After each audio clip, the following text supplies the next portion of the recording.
للجميع. أنا صراحة ما كنتش باغي كاع ندخل في هذه النقطة، ولكن السي زين استفزني. السي زين من النائب ديال الرئيس اللي كيحلف وكيقول حتى شي واحد ما غادي يدخل في هذه الصفقة. أنا كنتسائل واش السي زين جلست مع هاد الناس قبل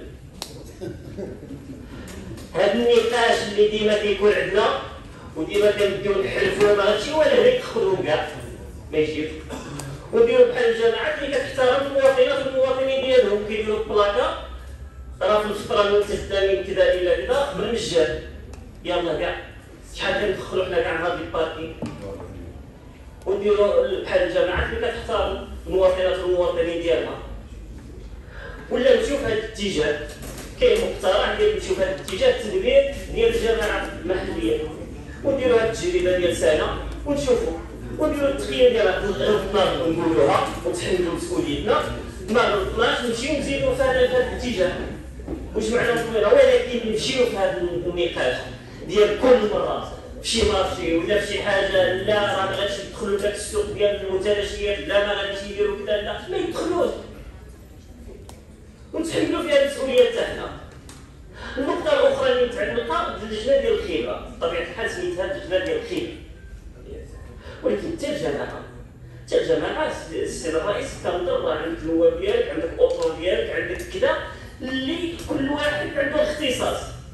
في الاراضي كذا تقد تصيفط مهندس، في شي حاجه تقد تصيفط ذوي الاختصاص تلاقوا، وحنا ما كنشكوش. راه بعض المرات السلطه كتكون مع لصالح الجماعه وبعض المرات عضو في الجماعه، وانا هذه المره اللي فاتت هذه سمعتها وعرفتها كيكون ضد صالح ديال الجماعه. دونك حتى حنا خص يكون عندنا الخبره ديروا ليتود وغادي نشوف هذاك خصها امكانيات كتطلب اموال، ولكن كنظن ان الا ما عندكش في النواب ديالك، الا ما عندكش في الاغلبيه ديال ناس خبراء ويجلسوا مع الموظفين ويديروا دراسات ويجلسوا ويدافعوا على الموقف ويدافعوا على المصلحه ديال المواطنين وعلى الجماعه، كنظن كاين واحد الخلل كبير في هذا الاتجاه.